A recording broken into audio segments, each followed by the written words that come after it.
ipandagdag sa gastusin nito sa gasolina at sa pagpaparepair ng mga opisina ng Sandatahang Lakas ng Pilipinas. Ayon sa COA, hindi kasi idinaan ng DND sa bidding ang pagbili nito ng gasolina kaya umabot sa mahigit 30 milyong piso ang gasoline bill nito.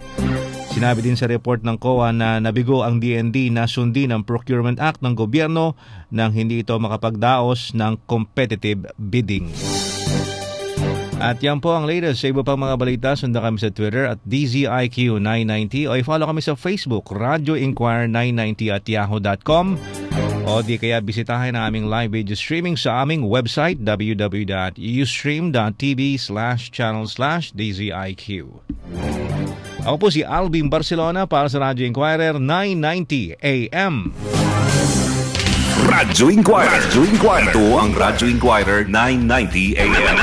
990 AM. Inihahandog ng Team Kabuhayan at Radyo Inquirer 990 AM ang programang magbibigay sa inyo ng inspirasyon, sagana at hitik sa impormasyong pampinansyal, paunlari ng kabuhayan, trabaho at negosyo. Pera at Kabuhayan. Pag-usapan natin kasama sina Attorney Ed Dural, Jerome Fadriquela, Ricky Brosas at Miss Liza Soriano dito sa Pera at Kabuhayan. Tuwing linggo, alas 7 hanggang alas 8 ng umaga dito lang sa Radyo Inquirer 990 AM. It's a rich man's world. Pope Francis in the Philippines. The Inquirer Report. Kilalanin si Pope Francis, alamin ang kanyang buhay, sundan ang kanyang paglalakbay. Pope Francis in the Philippines, The Inquirer Report. Tutukan ang mga balita at paghahanda sa kanyang pagdating sa bansa mula January 15 hanggang January 19 taong 2015. Pope Francis in the Philippines, The Inquirer Report. Ito po ang Trans Radio Broadcasting Corporation, Radyo Inquirer 990 AM. Kasapi ng KBP. Naglilingkod, nagbabalita, may paninindigan. Radyo Inquirer 990 AM. With branches all over the Philippines, Hotel Sogo is the hotel chain of choice for travelers and balikbayans. Affordable, safe, and complete with amenities, unlike other provincial hotels. Now you have somewhere comfortable to stay anywhere in Metro Manila or even when you visit your favorite province. Are you looking for the hottest gadgets, the latest fashion accessories, the most sumptuous buffets, or the best travel packages? VGatinDeals.com offers unbelievable deals, promotions, and discounts that will let you live more for less. Bargain hunting online has never been this fun, easy, and rewarding. Visit VGatinDeals.com today. Live big. Be a VGatin. May bibilin ka ba? Baka naman may gusto kang ibenta. Log on na sa VGatinTrade.com. Nasa internet na, nasa radyo pa. Basta VGatin, bigatin ka talaga. Naghahanap ka ba ng magandang pasyalan? Gusto mo bang magkaroon ng maraming friends? Join na sa pinakabagong social networking site, VGatin.com, ang photo sharing site ng Pilipinas. Upload na! VGatin talaga! Para sa may init na balita, Victory in Governance and Technology through Information Network. VGatin. Para sa mga napapanahong usapan, Victory in Governance and Technology through Information Network. VGatin. Makinig at makisalo sa programang Siksik sa Impormasyon at Bigatin sa Kaalaman. Kasama ang inyong mga kabarkada na sina Den Macaranas, Arnie Barcelo, Angel Bonifacio at Ellison Barcelo. VGatin Radio. Sa Bigatin, bigatin ka talaga!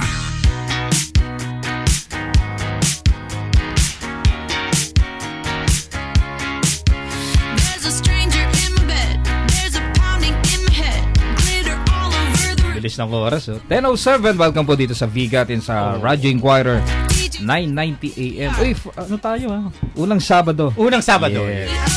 Happy New Year. Happy New Year. Welcome Good morning. Po. Good morning. Arnie, nasa Arnie, sa Cavite. sa Cavite.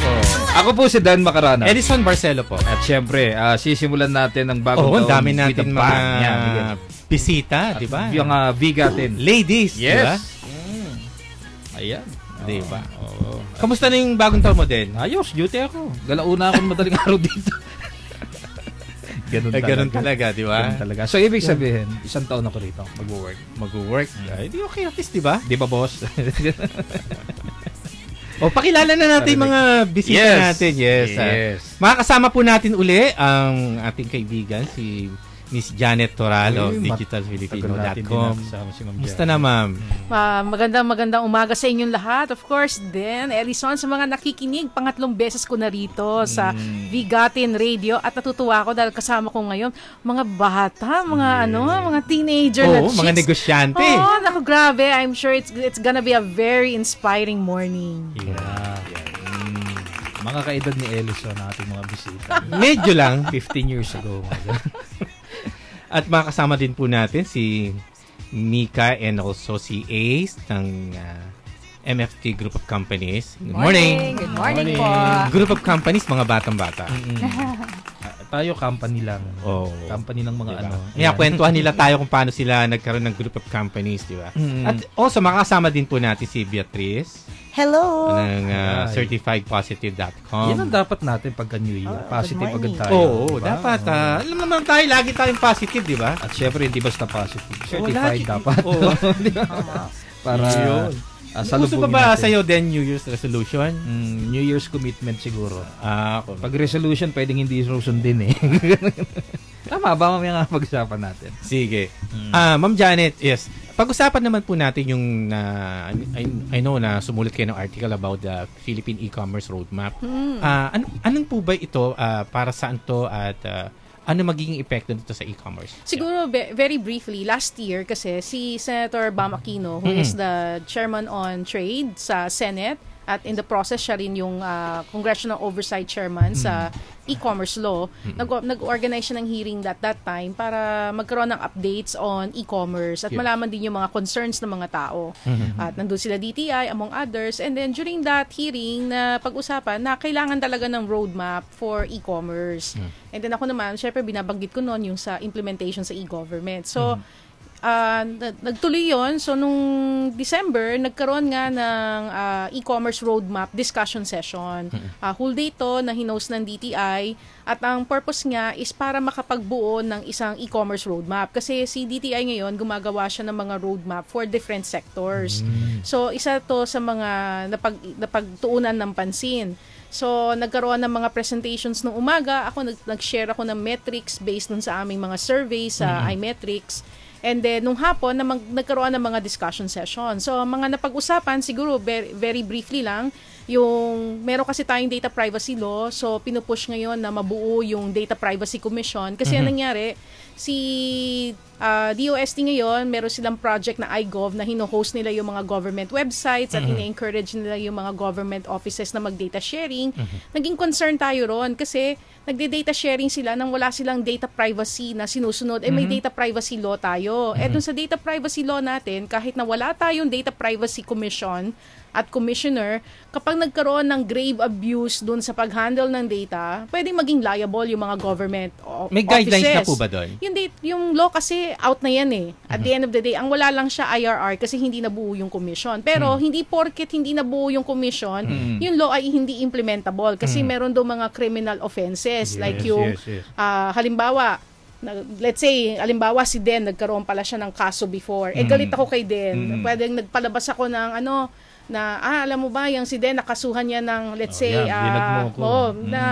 although totoo naman siya, may proof ako. Pero under the data privacy law, pwede mo kong issue for that. Kasi yun ay categorized as sensitive personal information. Pati yung government agency na nag-release sa akin ng datang yun ay magkakaroon din ng liability under the law.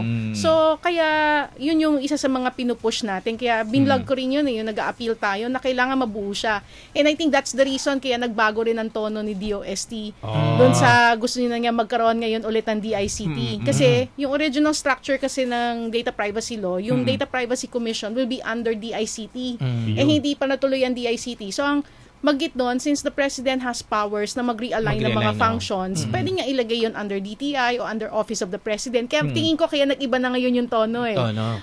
Kaya that's one, no? Pinag-usapan din yung sa electronic payment kasi syempre may mga virtual currencies Yeah. ngayon, Yeah. kagaya ng Bitcoin, Bitcoin, lahat-lahat. So yung paglalabas din ng guidelines for virtual currency at yung pagkakaroon ng clear oversight kung sino yung magmo-monitor ng mga payment implementation About sa taxes, bansa ma'am. natin. Yung taxes natin, nandyan na yan. Meron ng tax guidelines na nilabas si Para sa e-commerce. BIR. 2 years ago pa, naglabas na sila. Pero, ang hinihingi natin sa BIR, at ito yung sinasabi ko right from the start, is for BIR to issue an electronic OR Yun, dapat. Yun application. ang wala eh. Kasi ang nangyayari ngayon, halimbawa, ikaw, naggawa ka ng business, pag may bumili sa'yo, Gagawa ka ng manually. kailangan mo pa rin padala yung paper-based OR unless mag-a-apply ka sa BIR for a permit para makapag-issue ka ng electronic OR. Pero kung small business ka, that is a hassle. So, sinasabi natin ngayon sa BIR, wala namang problema na talagang dapat talaga mag-tax ka on e-commerce. Pero, mas maganda, padaliin mo yung proseso. Ikaw na magbigay ng application na, imbis na lahat mag-a-apply pa, magkakaroon pa ng bureaucracy o kung ano-ano pa, may OR na siyang application na pwedeng gamitin ng lahat para at least mabilis sa tao. Limbawa, ako may nabenta ko, may BIR number ako, mag-register ako.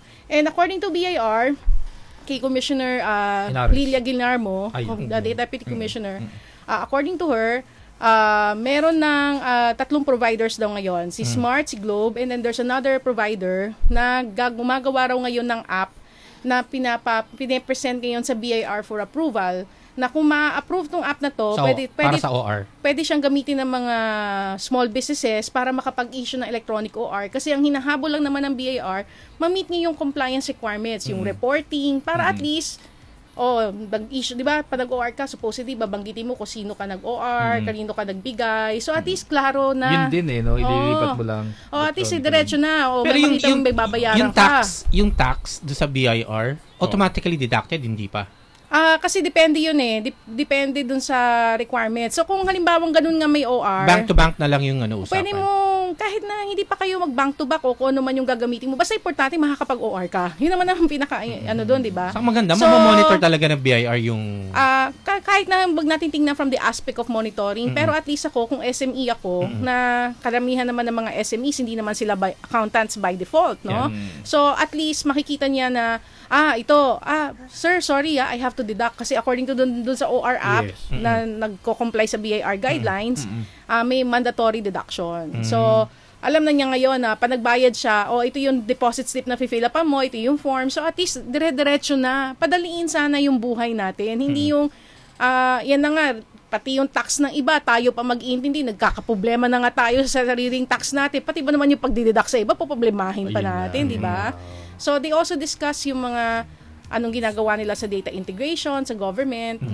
They also discuss yung mga gagawin pa nilang pag-iigting ng consumer protection, no? So, I think we're really moving towards, basically naman kasi ang e-commerce private sector driven yan eh. Where government can intervene is in creating policies or programs to make things easier. Like yan, OR, yung pag-issue ng guidelines on virtual currency. Kasi gaya ng Bitcoin, nung start ng year ng 2014, I think nasa $700 ang isang Bitcoin, biglang end of December, nasa $300 mahigit na lang siya. So, Ganun siya malikot. fluctuating siya. So, kaya kailangan magkaroon ng guidelines kasi what if mamaya maglabasan dito, kapos maraming entrepreneurs pumasok, kapos biglang baksak yung currency. Teka, doon sa technical working group kasama ka doon? Bali, magbubuo Nagagawa ng kasi IRR. sila.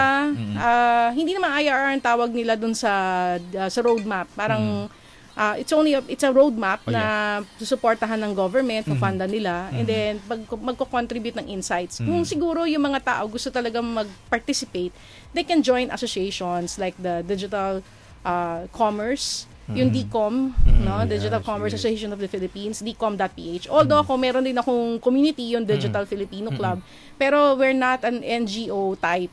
So kung gusto nila talaga ng industry association, they can join dcom.ph. Hindi ako kasama doon, pero ine-encourage ko yung lahat na gusto mag-participate na sumali doon. Saka may Asian integration pa tayo. May ASEAN integration pa tayo. So, the more natin kailangan yung mga efficiency apps yan, kagaya ng OR, electronic OR, at saka yung clear distinction sa mga currencies natin. Yan. So, naghahabol tayo, no? Yes, Ngayon. yes. Oo, So, naghahabol. Tapos yung e-commerce natin, if we're going to value it at 2040, may mga data ba tayo? Siguro sa amin ng data, kasi what we do every month, we monitor the manufacturing, retail, wholesale, and services sectors. More or less, meron ba tayong idea? Ang measurement kasi natin sa e-commerce is more yung activity, no? So kasama yung nangyayari sa back-end, yung mga B2B.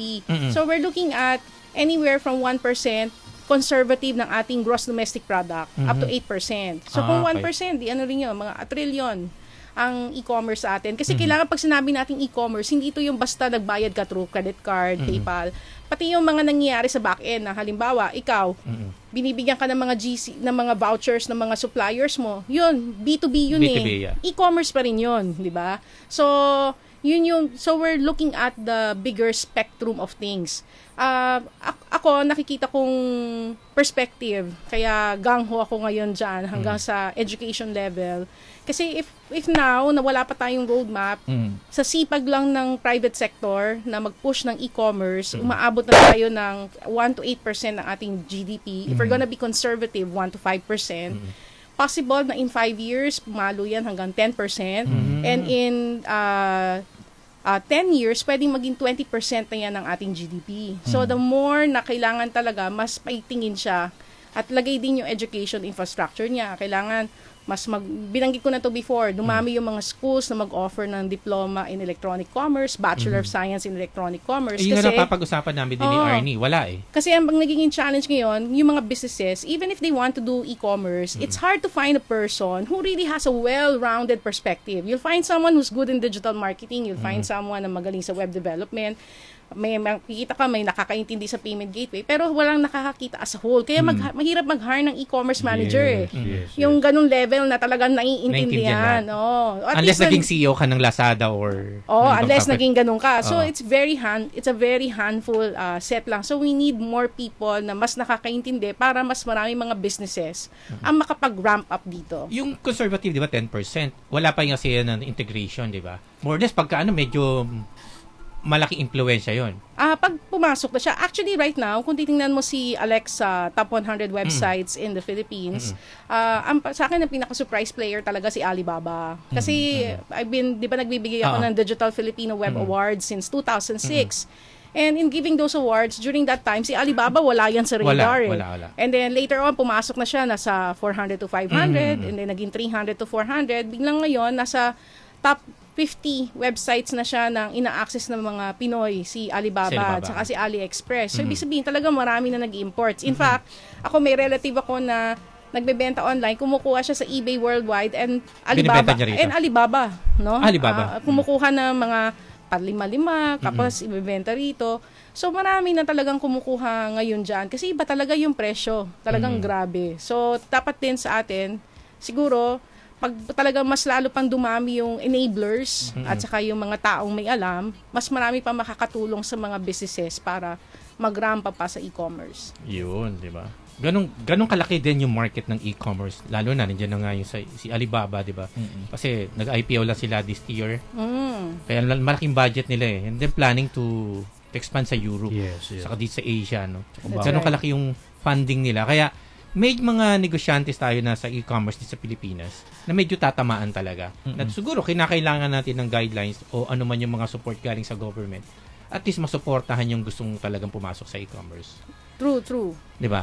At tanong ko lang diyan sa association niyo, ano ba yung normally nagiging problema sa ngayon na hinihingi nila sa gobyerno na hindi pa talaga nabibigay ng government? Pag napapansin natin dun sa hindi ako part ng DCOM, pero when nung nag-present kami ng mga papers namin during the session, ang isa sa mga binanggit nga nila is yun, ang naging concern nila yung pag-push ng trust sa community. So, nandun yung kaya nagpupush sila ng tiyatawag nilang trust seal para mas ma-vet yung mga sellers at malagyan sila ng trust seal para yung mga tao mas ma-secure din sila. Sino magbibigay ng trust seal? Yung organization the association intends to be an accredited seal issuer. Although merong isang website before, si SureSeal, kaya lang hindi na siya active. So, sana merong pang para mas mag-purvey pa siya. Kasi kailangan natin mga certificates apart from just trust. Ang kailangan din nating certificate ay yung data privacy seal. Kaya dun sa data privacy working group, pati yung pag-a-apply ng mga promo permit guidelines, kailangan kasama na dyan yung data privacy. Kasi, they collect so much information, kailangan maprotektahan ng mga tao, no? So, yun, kasama yun sa mga inaan nila. So, trust seal natin, meron may mga money back guarantee sa DTI na 7 days na replacement. Kasama paano yan. Paano natin nagagawa ng warranty or we guarantee na may babalik yung pera or yung mga binili nila kung sakaling may mga sira. Oo, diba? actually, kasi e-commerce medyo Hindi kayo nagkikita, di-deliver mo na lang yes, Yes. Kaya Elson, kailangan yung mga sellers, bago sila nagbebenta, kailangan familiar sila sa Consumer Protection Law. Kasi sa Consumer Protection Law, mandated ang mga sellers natin na mag-provide ng warranty at mag-provide ng refund pag may problema. At pag hindi ka nag-imply ng warranty, mag-a-apply kung ano yun nasa batas. At kung hindi ako nagkakamali, ang mandatory na nakalagay sa batas ay 60 days. So, unless mag-i-imply ka kasi na may mga tinamaan na warranty. issue, di ba, last year, ayoko na lang magbanggit ng mga online site na nakabili ng ganito, tapos fake, tapos kaya pag nagkaroon ng ganon, demandahan. i-complain mo yun sa DTI at si DTI talagang magpa-follow up talaga siya, mag-i-intervene siya, no? At actually si DTI, kung tutusin, pwede rin siya magpataw ng sanctions. Pero kung tutusin kasi ang DTI naman natin, kagandahan naman sa kanila, mas sila, no? Yung pro-development rather than pro-penalties, di ba? Kasi pwede ka maging mahigpit pero in the process, hindi ka rin makakabuti. So, kailangan there's that balance. And of course, at the end of the day, nasa buyer ang biggest responsibility. Buyer beware tayo na pag nag-seller beware, buyer beware, kailangan rin tayo, vigilant tayo. At ganoon din yung mga sellers, vigilant din sila kasi marami rin talaga nanluloko dyan. Pero ang Pinoy unique pagdating sa e-commerce, di ba? Titingin ng produkto online. Oo. Pag may nagustuhan, tatawag. Sasabihin, ito gusto ko. Then meet up. Di ba? Okay nga. Pero like halimbawa kami, yung isang relative ko nagbebenta sa Instagram, sa Facebook, order siya, kukunan niya ng picture, lalagay niya. Paglagay niya, di magtatanong, sis, magkano yan? Tapos pwede bang bawasan yan? Tapos, pero what really surprised me is that despite the fact that you can do bank deposit or PayPal, a lot of people would prefer sending through Cebuana Luwilier, through LBC, through Western Union. And then, when I think about it, siguro nga dahil weird yung kanilang work schedule, hindi sila makakalabas para mag-deposit sa bangko. So, you'd rather go to a Cebuana Luwilier or LBC and pay what? 30 pesos, 50 pesos? Kasi ganun din naman mga masahe ka, pipila ka, bayaran mo na lang. So, ang mangyayari, pupunta ng LBC, magkano ka kolektahin mo? 300, 500 talaga, para mas mahal pa yata pamasahe mo. Kaya, usually, what they do, makikihitch talaga. O, sino ba nadaan dyan? Kaya kailangan natin ng virtual currency talaga. Yung e-peso, no? Na... hindi, pero kasi kahit may virtual currency ka, sino yung maghahawak ng electronic wallet? Issue din yan Yun na nga, Kaya natutuwa ako, like halimbawa, when you look at sites like kagaya ni Cebuana Luwilier, di ba may card na siya ngayon na pwede mo na rin siya i-track online. So unlike before, pwede ka pa maloko na papadalang ka ng kukunan ng picture, no? Kunwari, nagpadala na raw siya ng money. Tapos pagpunta mo, wala pa ng pera. Kaya buti na lang ngayon, dahil may mga cards na sila, pwede mo ma-check talaga online na, pumasok na. O sige na, pumasok na yung pera. Tanong natin mga bisita natin kasi katulad ni Beatrice, nagnenegosyo din siya online, di ba? Sige. Sila naman. Hindi, ibig sabihin, pwede silang magtanong kay Janet kung may mga questions kayo na nagsisimula pa lang kayo magnegosyo. Si Mika naman, di ba? I don't know kung may online na kayo ngayon na nagtitinda kayo online. Alam ko, more on sa offline kayo, di ba? Pero you're planning ba na you venture kayo sa business ng online? Actually po, medyo ngayon, may isa kaming product din na pinupush online. And as much as we can, we want din talaga to reach a lot of people all over the world with the book that we're launching this January. So we're having an event to launch that. We'll tell you more about it later. Bitin. Bitin, di ba?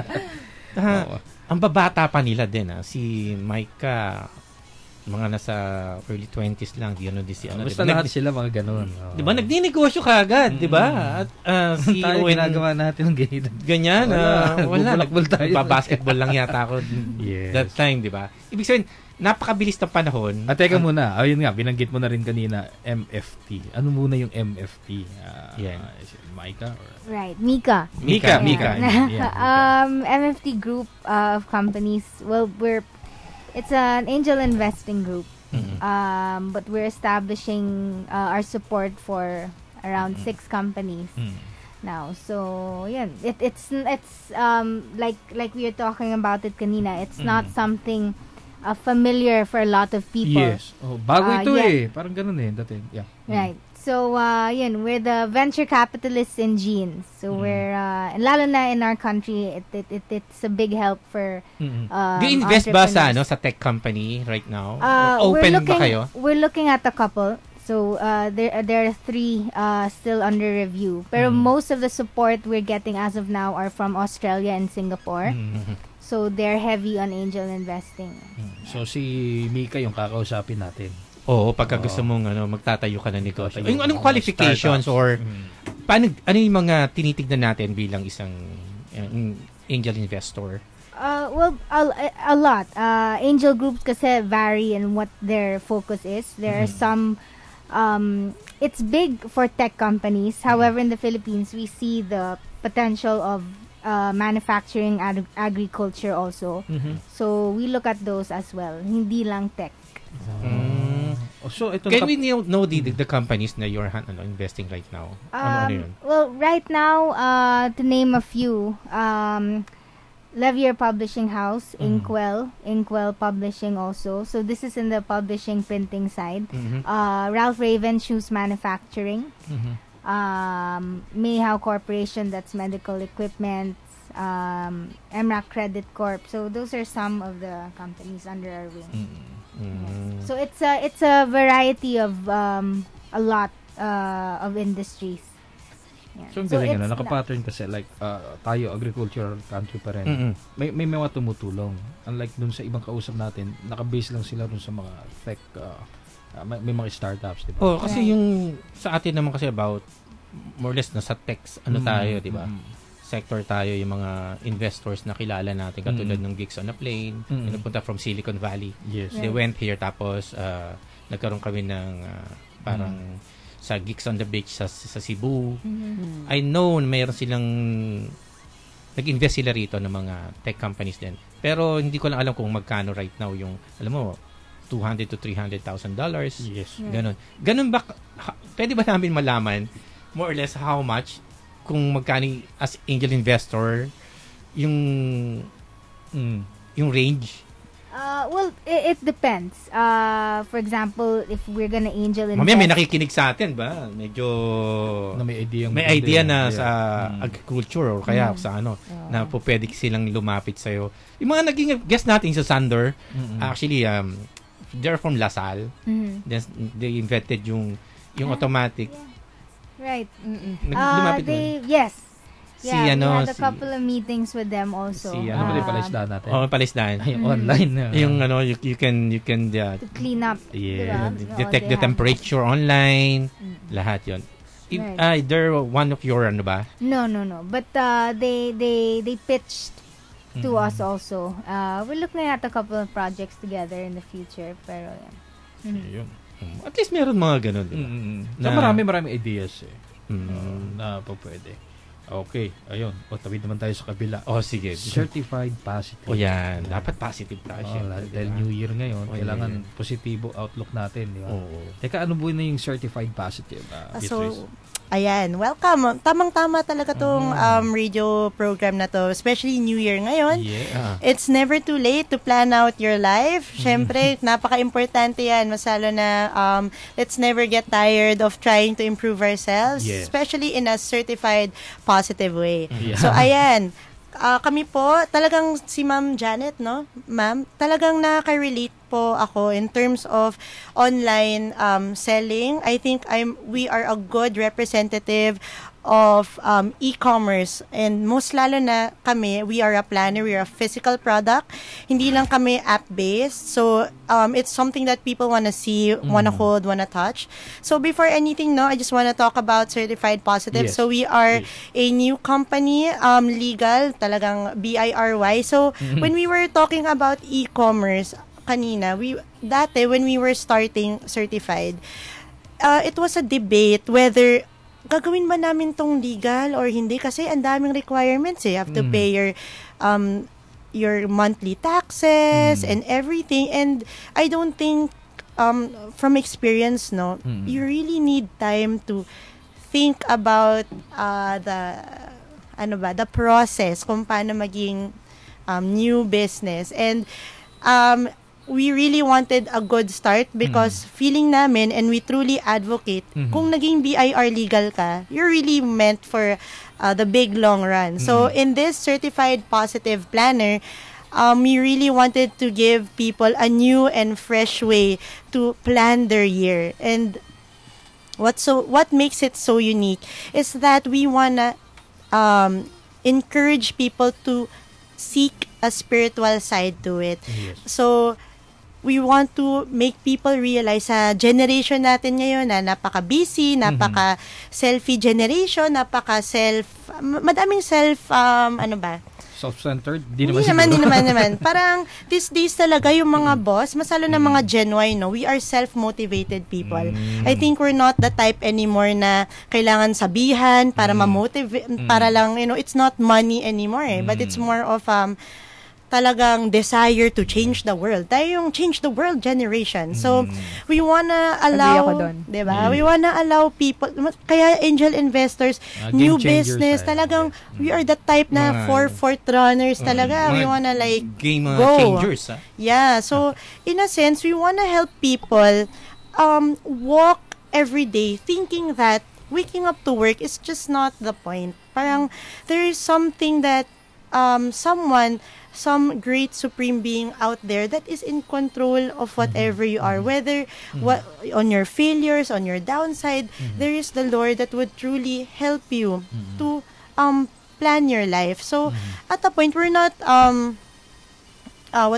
we're not forcing anything to anyone, but we want to help people walk a certified positive day, knowing that someone's in control, the Lord is in control of your life, and wala, don't worry, anxiety-wise, kayang-kayang buhay. And, sabihin ko na lang, napaka-miraculous to just try it out. It's a new way of seeing things.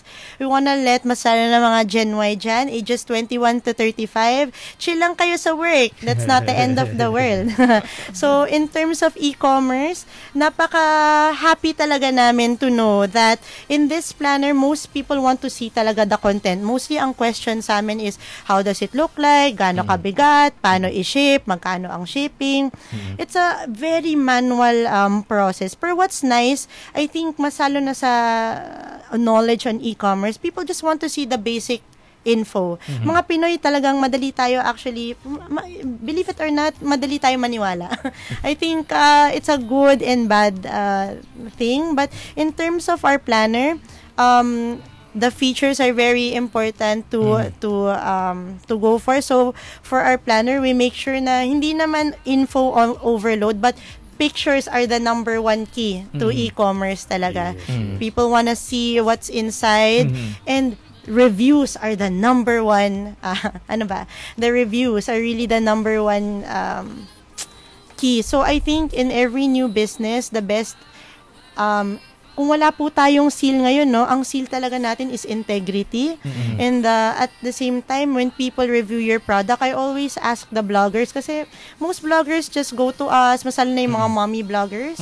They usually volunteer to review our product, and I really, really want them to be as honest as possible. Yung para talagang makita ng tao, kasi sincerity, Pinoy, napaka-emotional tayo eh. So we wanna really let people know on a direct scale on how they really feel about our product. So napaka-nice naman na even if this business is only a year and a half, talagang it's amazing to know that the response of people are very organic. Are you doing this full time? To be honest, nung nag-open ang opportunity for certified positive, the idea, the vision came 2012. So syempre, just like any new entrep, you test your water, see if it see kung it is viable, and then Startup Manila came. Startup Manila, those yung mga startup Yes, yes. ano ba yan? Your pitching, parang ganun. That's, I was making kwento nga to these ladies kanina na I thought when I was pitching, kala ko may angel investors doon to, fund your business. Okay. Ayun pala, I really encourage everyone, no, kung meron kayong mga startup weekends dyan to test or jumpstart your idea, go for it. It really helps you refine your product. And at that time, meron pa po akong work. And then, I think one of the hardest things for any new entrep is to let go of the day job. Talagang kailangan to dare it out, risk it out, and say na, I think this idea, talagang passion mo talaga to wake up every day saying, this is why I go and push this business. Yeah. This is why you wanna, parang risk it all. So I think, Pero hindi ganun kadali. hindi talaga po. It's a lot of, hindi naman, as any new business would say, Oo, it's sa simula a lang naman. Kasi calculated meron kang risk. regular job, Ayan, tapos yes po. Decide ka, hindi ka na pa. Marami sa atin, di ba? Oo, marami. Kasi marami kaming kwentong ganyan. Oh, yes. Nakakatuwa naman kasi siya. Talagang, from a full-time employee, bigla talaga siyang mag-risk and Yes. venture into entrepreneurship. Oh. It's really As in full-time, may interesting. pinakamahirap. Full-time talaga. Full-time, no. I think you have, before I quit the day jobs, I really made sure that my savings would last me a certain number of months. Talagang hindi naman sobrang, sobrang, bahala na. Mahusay. May financial management along the side. And to make sure that the business has at least a plan where to go. May siya pa. Map. Yun. Sabi nga ni Ma'am, may roadmap. May May roadmap Last week, siya. di ba, si Pikaw? Si Pikaw, tapos yung sa t-shirt. Di ba? T-shirt din.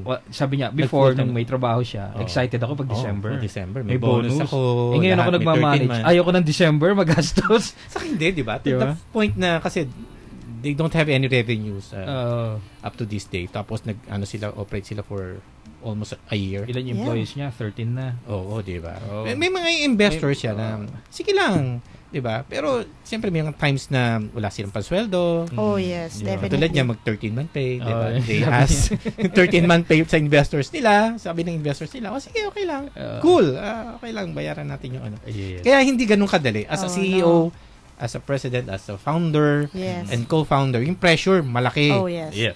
I think one of the biggest challenge for any co-founder or a founding entrep business is to look for a partner with the same desire as you. Oo, yung passion Sobra dapat nandun, yun, di ba? grabe yun. Lalo na pagka co-founder. At saka yung mga initial Ay, mo, Sarah. yung mga employees mo, di ba? Yung early employees mo. Dapat mapaniwala mo sila. Oh, yes. Definitely. Mapaniwala mo sila kung saan kayo papunta. Teka, kinamika naman. Paano kayo nagsimula? Dahil, Si Mika, alam ko, nabasa ko at the age of, ano ang ba? dami ninyong hinahawakan Nagpo-forex na yata siya. Nagpo-forex pa. Yeah. Oh, yes. Maaga nagsimula si Mika 15 years old, talaga. Nagpo-forex Iya na siya. nga, oo. Oo. Actually, 13. 13 13 ba? yan start mag-stocks. Mika is our president. Oh, yes. She's the president of the company. She started really Yes, she's the young. boss, yeah. Batang-bata pa talaga yan. Sabi nga, mga kwento Hanggang namin. ngayon, bata pa rin eh. Batang-bata pa rin. Oo. You're only 20...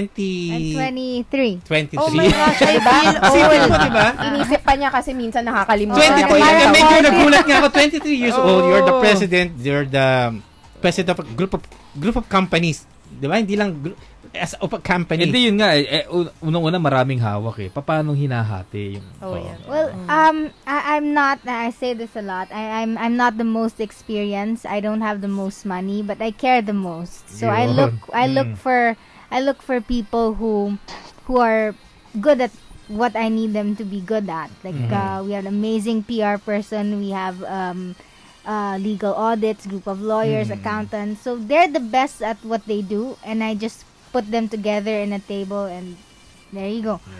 Okay, di You ba? hire the right people, syempre. Oo. Yan oh. Yeah. At syempre yung family, yung support. Oo. Right. Pero Importante. the young age, di ba? 13, di ba? We encourages you to do yung sa forex. Well, as 13, because of it. Meron ba sa family? Well, my father's a doctor, so he didn't really expose me to the finance or business world. Okay. So I came across two books that changed my life completely. One was, of course, Rich Dad, Poor Dad. That really changed my life. And then along the way, to expand the business, Law of Leverage, which is a local book. I came across that book a few years ago, and so just so happens after 4 years, right now that the publishing house is under MFT Group. So the book that changed my life now is the book I am also selling or own part of. Ay, ang ganda nito. Law of Leverage. Law of Yan. Leverage. At meron din siyang radio show. Meron din. Di ba?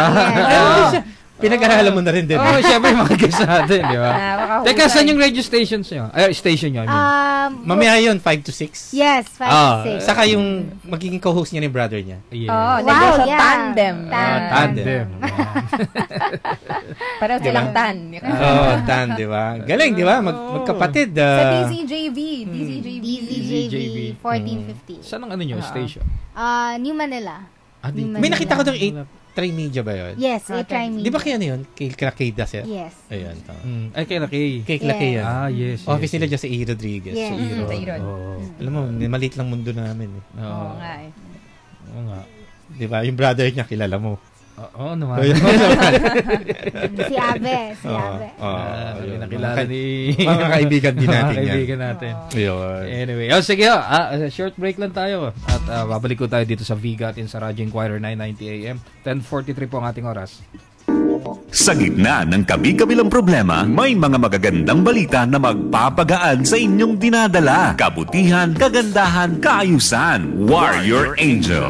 Hatid ang mga mensaheng pampag-good vibes, iwasan ang problema, at huwag maging nega. Relax lang. Enjoy life. Ako si Brenda Arcangel, ang inyong Warrior Angel sa radyo. Maghahatid naman nakakaaliw na kwentuhan, mga impormasyong napapanahon at nakaka-good vibes. Feel good na istorya at level up na chika sa iba't ibang aspeto ng buhay. Sa buwan naman ng balita, gaganahan ka na. Dagdagan pa ng mga beauty and health tips na bonggang-bongga. At ang showbiz chika, hindi mawawala. Mga hot issue ng bayan ngayon, ating pag-usapan. Anumang problema, may positibong paraan para solusyonan yan. Samahan ninyo ako magpalaganap ng kabutihan at kagandahan. Ito ang Warrior Angel, ang makabulang weekend program na magaan at masaya. Let's be happy, wag na mag-worry. Warrior Angel. Warrior Angel. Kasama si Brenda Arcangel tuwing Sabado, alas 11 ng umaga hanggang 1:00 ng hapon dito sa Radyo Inquirer 990 AM. Radyo Inquirer. Radyo Inquirer 990 AM. Para sa may init na balita, Victory in Governance and Technology through Information Network.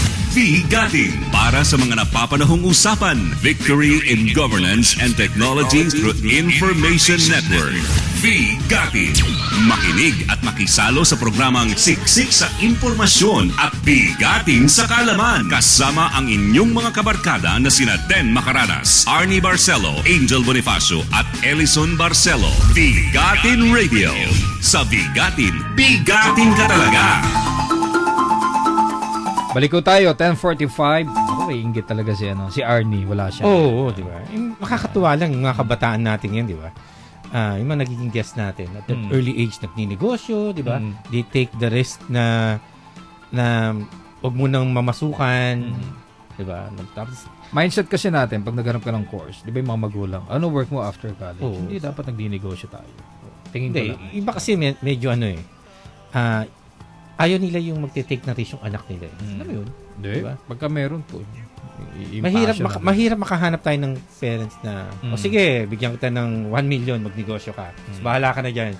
Siguro kay Mika, hindi ganun eh. Yung ganyang edad natin, binigyan tayo 1M, sunog na yun. Di ba? Hindi. Nung panahon natin. First, di ba nagtayo ka ng negosyo, Mika, din. But you need funding. Right. It's funny because the funding did not come from my parents as well. Oh, so diba? yun nga, sabi ko kung Sino nag-invest sa'yo that early age? Or kailan mo to tinayo yung MFT? Well, it started 4 years ago. No, the couple 4 years of ago, just businesses only 19. I was 19. 19, di ba? I was 19. So sino yung nilapitan mo? Friends. So, kami Okay. lang rin. And then, it grew na lang, it grew after that.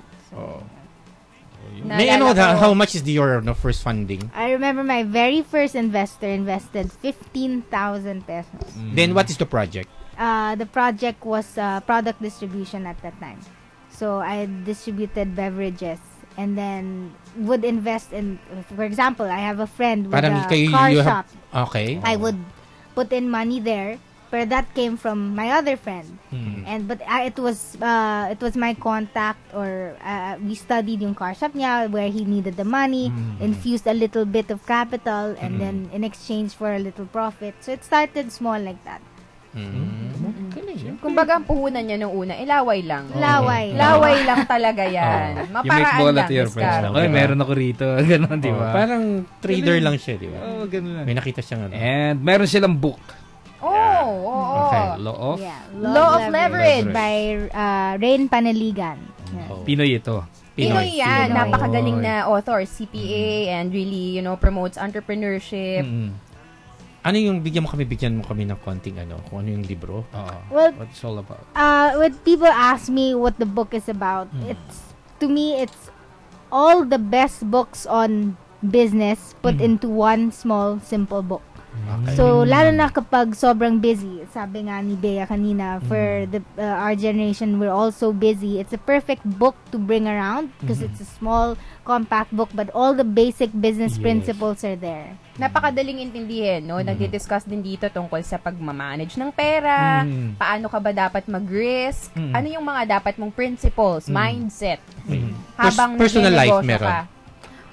How you balance. Kasi mahirap yun career. Career, sa personal life. Personal. Hindi, saka gusto ko kasi nahanap ko usually mga book.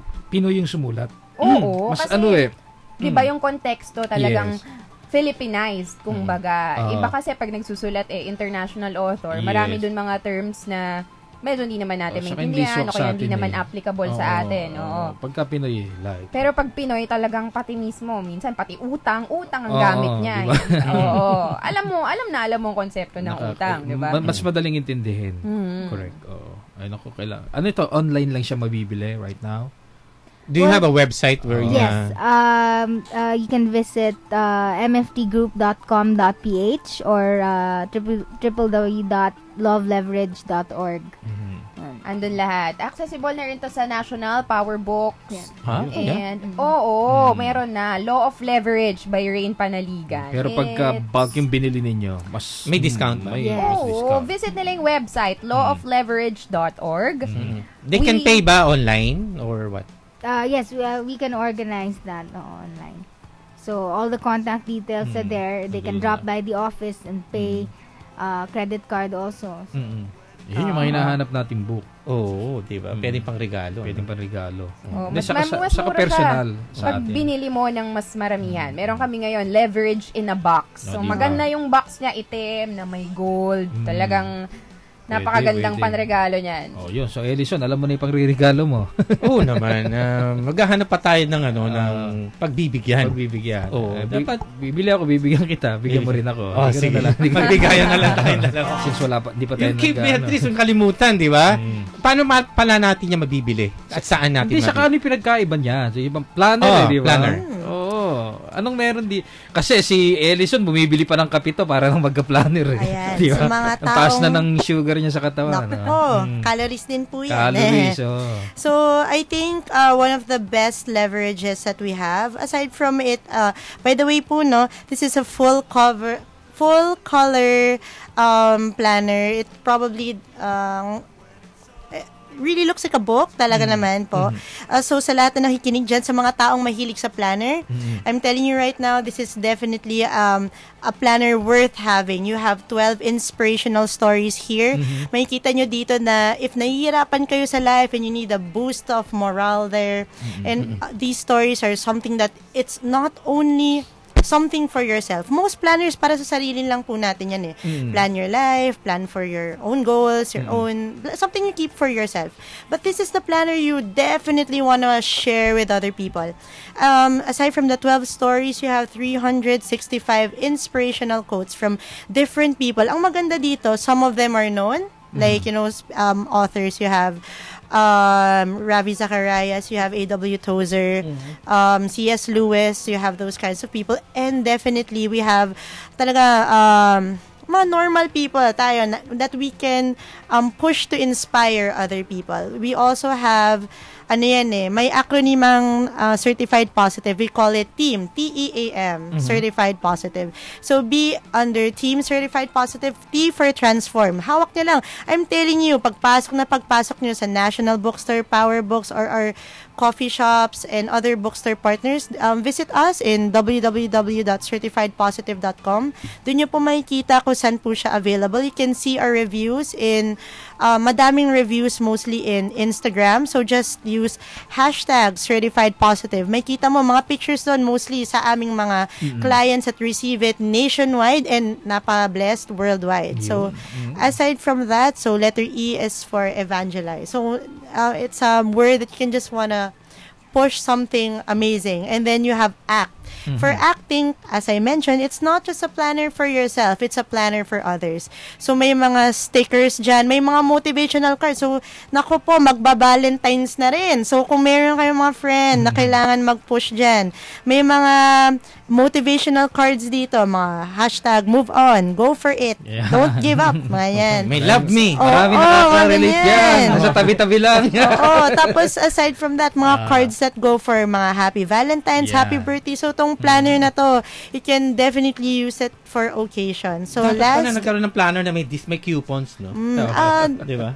Pwede ka sa resto. Imbes na coupon sa kanya cards. Oo, kailangan mag-invest tayo sa mga friendship. Kasi kaya nga, di ba, we teach people how to be certified positive. So in every situation, alam mo mga, masalo na sa entrep o masalo na sa daily life natin, whether it's physical, emotional, mental, mahirap kahit yun na pagkakasama mo, nega. Kailangan positive. Kailangan natin i-transform yun. Paano mo matatransform yung tao? Paano pag nainis ka na sa kanya? So, rather than talk, bigyan ka na lang ng cards, which is only and exclusively, I think I can say, certified positive planner. Ayan. So, M is for your miracle. So, saan I'm just gonna yan? leave it as that. You can, definitely you can order online on our website, again, www.certifiedpositive.com, or you can inquire through our text line, that's 0916-266-5658, or you can check all social media groups. So we're very active in Facebook, Instagram, and Twitter. So sa Twitter, you have inspirational quotes yan daily, and of course, our people really share their own inspirational content. So, mga friends dyan na feeling nyo na magiging pareho lang ang 2015 nyo, I'm telling you, you're wrong. Make your year certified positive 2015. And I'm telling you, see it to believe it, read it to just know it. I'm telling you talaga, mga kapatid na kikinig ngayon, whether you're a planner person or not, this planner is a magazine /book /planner /inspirational just in one. So, ayun. Doon na lahat. Uy, ang galing. Aligned na aligned, no? Kasi yung Facebook din, ako nakalimutan ko, yung Facebook ng Law of Leverage. Facebook.com/lawofleverage.org. Andun din, merong mga motivational quotes. Talagang certified positive din. Talagang. Positive ang talaga ng pasok ng taon natin. And of course, kanina nga, binabanggit ni Ma'am Janet, diba? Daming ginagawa, kakayanin. Kailangan talaga yung outlook natin sa buhay. Dapat maging positive ka, lalo na sa e-commerce, di ba? Ang daming problema dapat gawin pa, ma'am, di ba? Maraming opportunities na dapat ayusin. Ayusin, di ba? Opportunities. Yung guidelines, marami pang ayusin talaga. And of course, hindi naman tayo nahuhuli na di ba? Yes. Actually, palaban na naman tayo. So, it's more of yung mga tweaks na lang dun sa mga dapat pang mga ayusin para mas mag-kick off na tayo dun sa next level na dapat naman talagang puntahan natin lahat. Yun. Diba? Basta si Ma'am Janet ang nagsabi, maniwala ka na. Diyan ka na sumunod. Siya ang nakakaalam Basta sa e-commerce, di ba? Kung may tatanungin kayo, kung sinabi niyang may direction tayo, maniniwala ko. Kaya yung mga katulad nyo, mga angel investors, di ba? Hanap tayo ng mga... Actually, Alison, masama na nga ang tingin ko doon sa hawak niyang planner. Sabihin ko mamaya sa kanya Bilhin ko na yan kasi may pupuntahan akong friend mamaya para iabot ko na kagad sa kanya. Kanya, nagkakabilihan kagad, di ba? Sinasabi natin. Yan ang maganda. Oo, di ba? Naka-excite po yung future of e-commerce. I guess masalo na kami that we started with the hard product.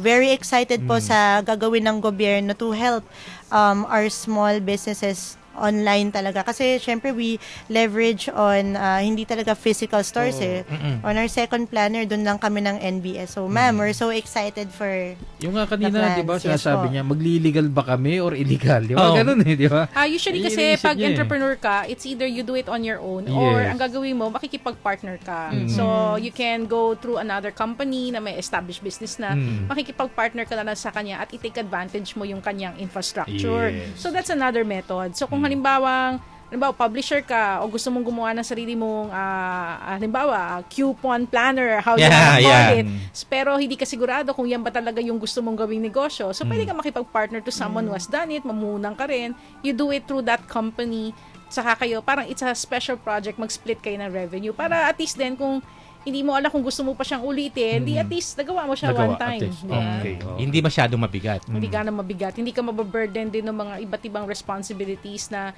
and ginagawa mo sa business. Kaya kung hobby lang siya sa'yo, huwag mo muna i-register. Makipag-partner ka muna sa iba and do it through that partner. Okay. Legal pa rin. Legal pa rin. Yes, diba? okay. Medyo kapos lang tayo. Final word, siguro unahin natin si Beatrice. Yes. So sa lahat na nakikinig po ngayon sa DZIQ, Radio Inquirer, I want to thank you and remember itong bagong taon, let it be certified positive. So again, we just want to greet. Can we greet po? Yeah. Yes. I just want to greet everyone na nakabili na ng planner at pabili pa ng planner. Alam ko, nakikinig dyan, I know. So, think positive. Maraming bibili na, di ba? So, sa mga team ko, hi Sarah, so volunteer of the day, si James, hey sa mom ko na nakikinig ngayon, at sa lahat mga tao nakikinig ngayon, Happy New Year sa inyo, and let it be, once again, #certified positive 2015. Yes. Mika.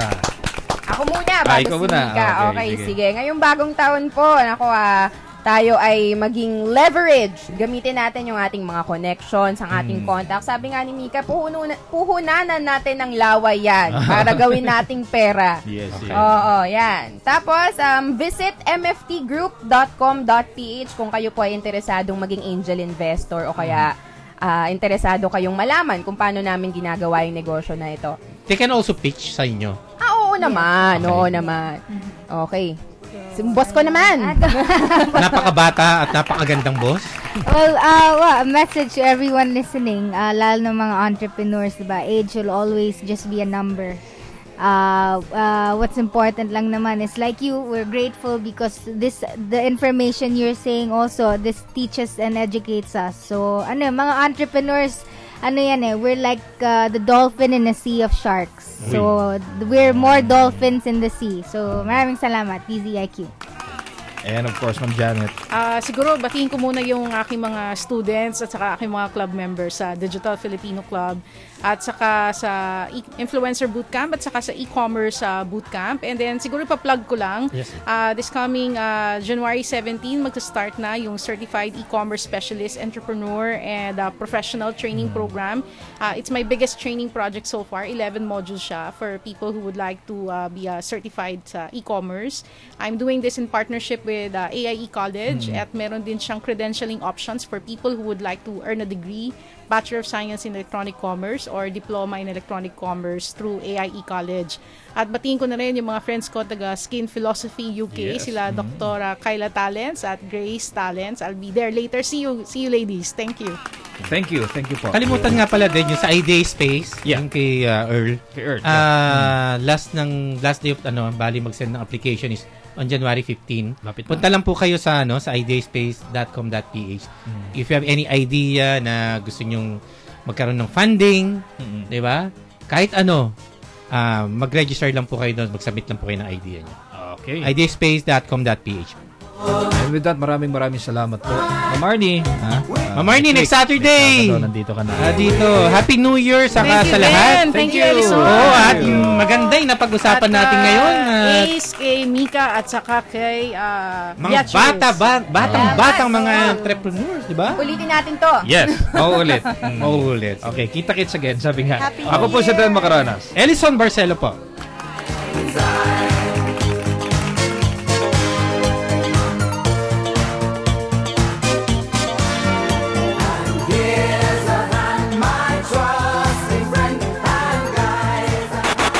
Kayo po, Director, nakita nyo na ba yan at anytime sa visitation ninyo, yung mga kubol na yan sa outside view? Yeah, nakikita naman